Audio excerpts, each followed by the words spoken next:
Hi student, कल के lecture में we saw direct access method and sequential access method.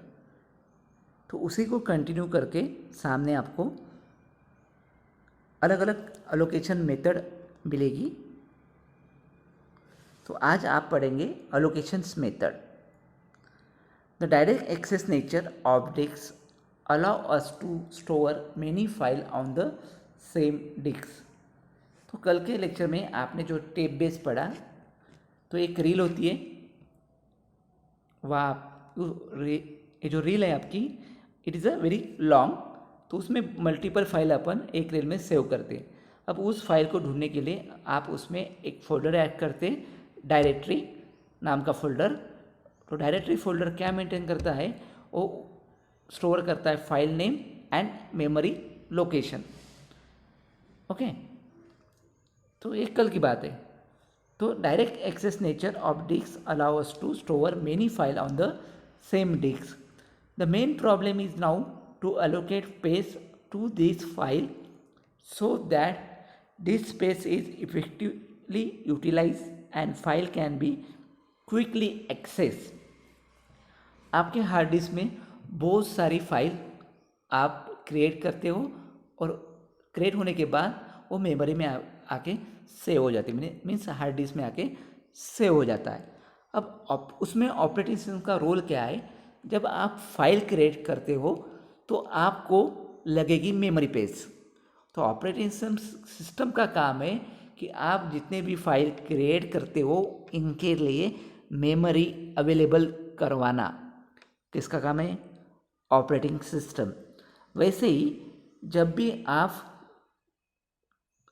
File delete करते हो तो उतनी मेमोरी फ्री हो जाएगी। तो वो फ्री होने के बाद उतनी मेमोरी का रिकॉर्ड किसके पास होता है? ऑपरेटिंग सिस्टम का पास होता है, जो कि उस फ्री मेमोरी पेज को एज एन अरे देखता है। ये अपनी प्रीवियस हिस्ट्री। तो अलोकेशन मेथड में भी सेम है कि ऑपरेटिंग सिस्टम का काम है कि जितनी भी पेज बाकी है उतनी न्यू ऑपरेशन के लिए अवेलेबल करवाना। तो इसके लिए पूरे ऑपरेशन को कंट्रोल करने के लिए उसके पास 3 मेथड है। तो एक है contiguous, first one is contiguous, second link and third index. इस सभी मेथड को बोला जाता है अलोकेशन मेथड, अलोकेशन मेथड्स। तो एक एक करके देखते हैं। सबसे पहले कॉन्टिजियस।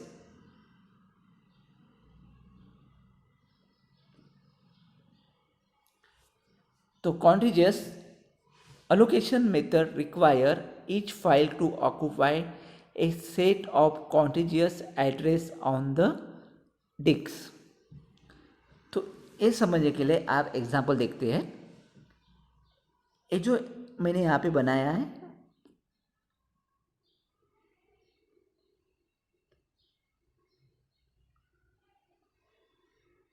ये है आपका हार्ड डिस्क, ये है आपकी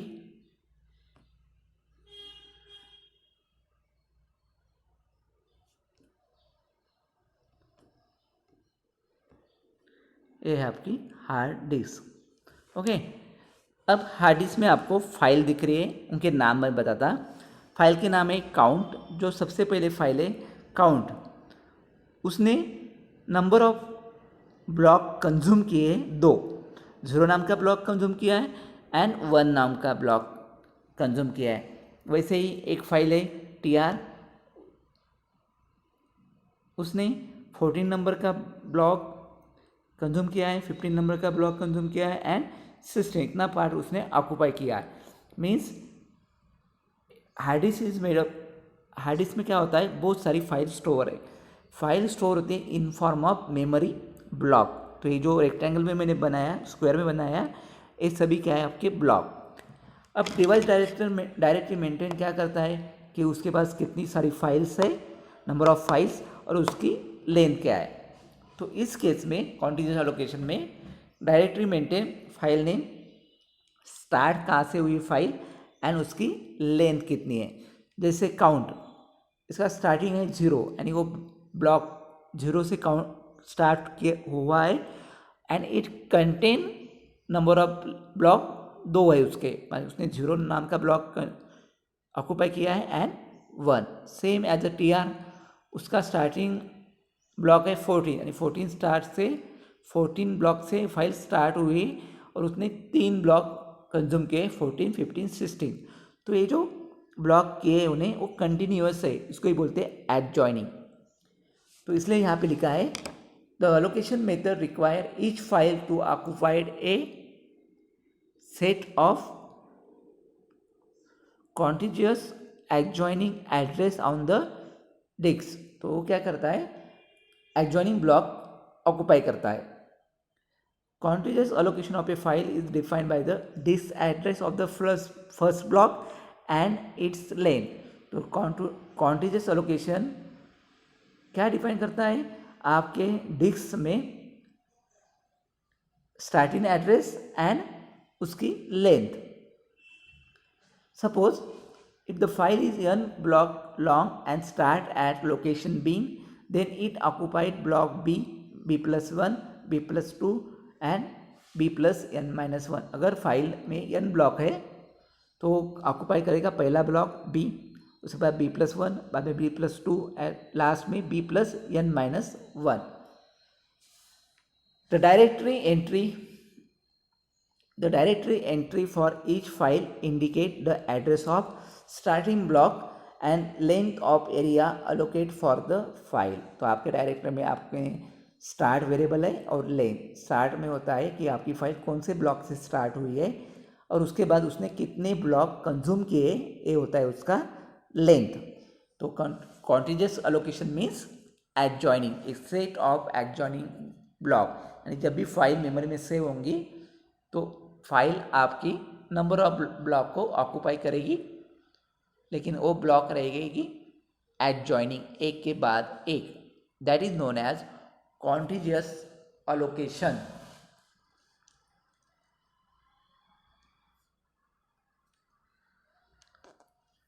Then second, link allocation। In link allocation, each file is a linked list of disk block। अब ये जो वर्ड है लिंक लिस्ट आपने सुना, अब बताओ आपने कहाँ पे सुना लिंक लिस्ट? लिंक लिस्ट आपने सुना डेटा स्ट्रक्चर। कहाँ पे सुना? Data structure. कॉन्सेप्ट वही है, कॉन्सेप्ट बदलने वाला नहीं है। बताओ आप लिंक लिस्ट क्या होता है? Link list is a data structure. क्या करता है वो? The collection of node is called link list. Node having 2 part, एक में इंफॉर्मेशन कलेक्ट होता है, दूसरे में पॉइंटर है, वो लिंक है। वो link means it address to next node. तो ये है लिंक लिस्ट का। सेम कॉन्सेप्ट इसमें भी है। यानी file contain number of block, यानी मेमोरी में फाइल जो भी सेव होता है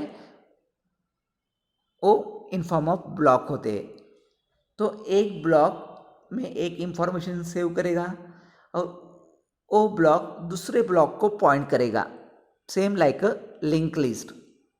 ओके, अगर किसको समझना नहीं है तो प्लीज़ वो लिंक लिस्ट वाला वीडियो देखो तो आपको समझ में आएगा। ये लिंक है, यानी एक ब्लॉक में एक इंफॉर्मेशन सेव रहेगी और वो ब्लॉक दूसरे ब्लॉक को पॉइंट करेगा। That is a link list. तो लिंक लिस्ट में होता क्या है? Each file is a link list of disk block. The disk block में be scatter anywhere on the disk. और ये जो डिस्क ब्लॉक में जो इंफॉर्मेशन सेव है वो पूरे हार्ड डिस्क में भी, हार्ड डिस्क में कहीं भी स्टोर है। The directory contain a pointer to the first and last block of file. तो ये जो डायरेक्टरी है, एक फोल्डर है डिवाइस डायरेक्टरी का, वो क्या मेंटेन करता है? वो दो चीज़ें मेंटेन करता है। एक होता है उसका स्टार्ट और सेकंड है उसका एंड। तो उस पूरे जितने भी ब्लॉक है उसने डिवाइस डायरेक्टरी ने क्या स्टोर किया है, तो कहाँ कौन से ब्लॉक से चालू हुआ है, that is the starting point. उस एग्जांपल के हिसाब से स्टार्टिंग पॉइंट किसको पॉइंट कर रहा है, वो 9th नंबर के ब्लॉक को वो क्या कर रहा है, पॉइंट कर रहा है। देन लास्ट एंड में क्या है 25, मीन्स 25 के बाद कोई भी ब्लॉक को उसने पॉइंट नहीं किया है, दैट इज द एंडिंग। अब यहाँ पे एग्जांपल में देखो, ये सभी ब्लॉक स्कैटर होके है डिस्क में अलग अलग। डिवाइस डायरेक्ट में स्टार्ट नाम का वेरिएबल है, वो पॉइंट कर रहा है 9 को, तो यहाँ से लिंक लगी है 9 की, फिर 9 से पॉइंट कर रहा, 9 से पॉइंट क्या कर रहा 16 में, यानी 9 नंबर के ब्लॉक में इंफॉर्मेशन सेव है और उसने किसको पॉइंट किया है 16 नंबर ब्लॉक के। 16 नंबर ब्लॉक में लिखा है, मान लो कि 25 लिखा होगा या 1 लिखा होगा, तो वो करेगा 1 को। ओके, तो इस तरह से एक ब्लॉक दूसरे ब्लॉक को क्या होता है, लिंक होता है।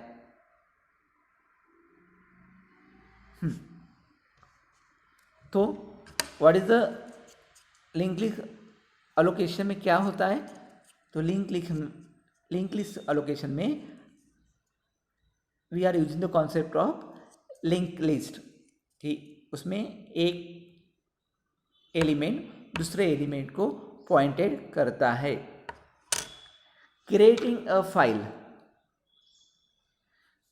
A file is easy, we simply create a new entry in the device directory। तो अकॉर्डिंग टू दिस यहाँ पे फाइल क्रिएट करना एकदम सिंपल एंड इफिशिएंट है। सिर्फ आपको डिवाइस डायरेक्टरी में एंट्री, उस ब्लॉक की एंट्री करनी है। A write to file remove the free block from the free page list. देखो, आप यूज़र दो ही काम करते हो, प्रोग्रामर हो कुछ कोई भी हो, दो ही काम करते हो। एक को फाइल बनाते हो, नहीं तो पुरानी फाइल को मॉडिफाई करते हो, या एक आधी फाइल को डिलीट करते हो। तो write operation means creating new file, right means creating files.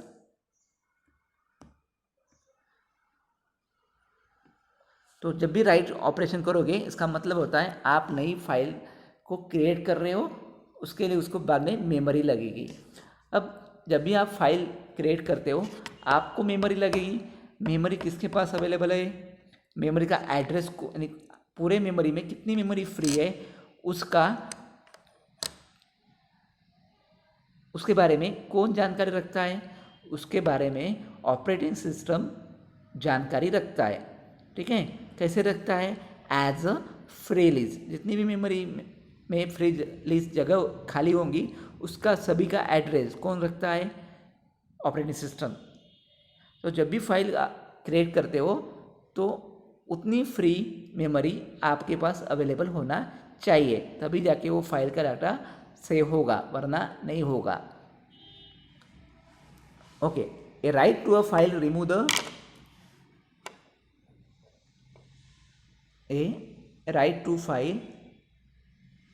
right to file remove the free block from the free page list and write to it। इसका मतलब जब भी आप फाइल सेव करोगे इतना मेमोरी ब्लॉक, उतने साइज का memory block उस फ्री लिस्ट में अवेलेबल होना चाहिए।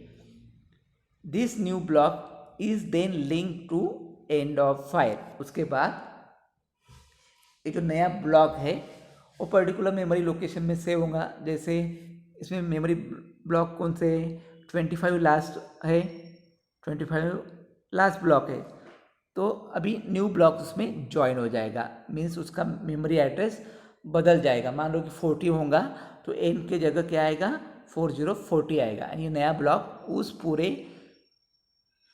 इसको डायरेक्टरी को क्या हो गया, लिंक हो गया, मीन उसकी एंट्री आ गई, उसकी एंट्री आएगी एज अ एंड, क्योंकि वो लास्ट हो जाएगा। इस तरह से एक मेक को वो क्या होते हैं, ब्लॉक लिंक होते हैं। This new block is then link to the end of file. ये है आपका write operation in link allocation. फिर से बताता, जब भी आपको राइट मेमोरी में फाइल सेव करना है, इसको बोलते हैं राइट ऑपरेशन। तो जब भी आप राइट ऑपरेशन परफॉर्म करेंगे, आपको लगेगी मेमोरी। तो जो भी मेमोरी लगेगी वो फ्री लिस्ट में होनी चाहिए। अगर अवेलेबल है तो आपको वो मेमोरी उतनी साइज़ की मेमोरी मिलेगी, और उसका एक एड्रेस होता है, मेमोरी ब्लॉक होता है उसका, उसकी एंट्री आपको डिवाइस डायरेक्टरी में करना है। लेकिन कहाँ पे करना है, एट द एंड में उसको एंट्री करनी है। तो उससे क्या होगा, वो 25 पहले एंड था, अब मान लो कि 40 नंबर के ब्लॉक में आपकी फाइल सेव है, तो वो कनेक्ट हो जाएगा 40 को, और एंड की वैल्यू हो जाएगी 40। तो ये है आपका write operation in link allocation. अगर रीड करना है तो to read a file we simply read the block by following the pointer from block to block. अगर रीड ऑपरेशन करना है, मान लो कि मुझे 1 नंबर का ब्लॉक रीड करना है, तो मुझे स्टार्ट से लेके एंड तक फॉलो करना है। जैसे 9.2 सिस्टम ब्लॉक, 9 ब्लॉक पे आ गया, सिस्टम लिखा है। अगर सिस्टम ब्लॉक में लिंक फॉलो करता तो 1 नंबर का ब्लॉक है, 1 नंबर का ब्लॉक फॉलो करता तो उसमें एक पॉइंटर है। इस तरह से मुझे रीड ऑपरेशन मेरा परफॉर्म होगा। तो इसलिए मुझे सभी फ्रॉम स्टार्ट टू एंड को सर्च करना पड़ेगा। तो that is a link allocation. Link allocation में क्या होता है, सेम है, डिस्क में अपने डिस्क में पूरी फाइल स्कैटर होते हैं एज अ ब्लॉक। तो डिवाइस डायरेक्टरी में स्टार्टिंग एड्रेस रहेगा और एंडिंग रहेगा। Start point to some block, then that some block point to next block, then that next block point to another block and another block point to end block। तो ये सभी चीज़ें link allocation में होती है।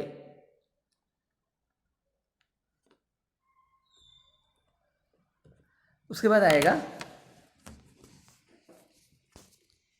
Index.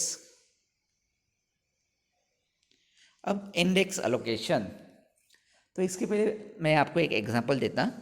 जैसे computer science का text book है आपके सामने या आपके पास, अगर मुझे पूरा देखना है कि उसमें कौन से चैप्टर में कौन से पेज नंबर पे कौन सा चैप्टर है, या चैप्टर वाइज देखना है मुझे कि इसके बाद किसका चैप्टर है, तो मेरे पास क्या है, एक इंडेक्स पेज होता है।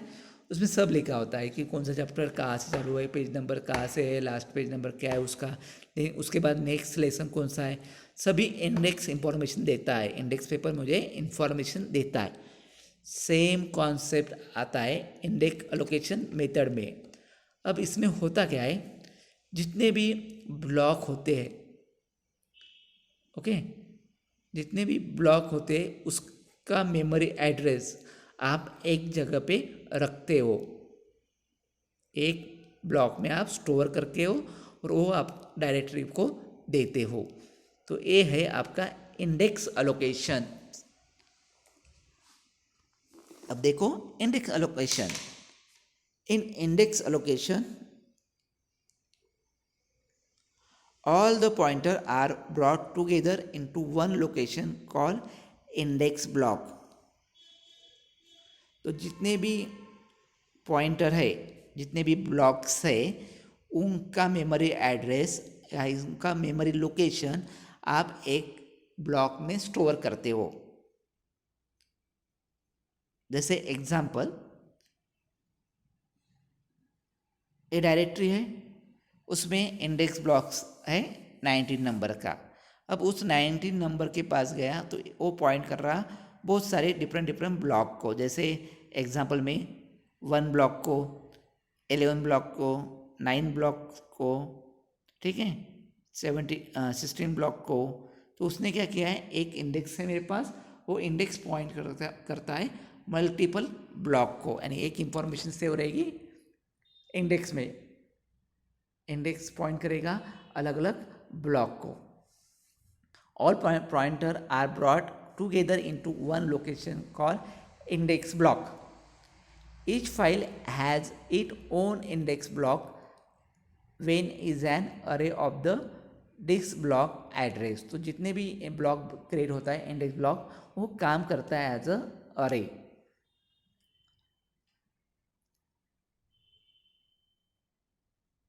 The ith entry point to the ith block of file. The directory contains the address of index block. The read ith block, we use pointer in the ith index block entry to find read the desired block. उसने कहा है इस हिसाब से ये directory maintain करते हैं index block को।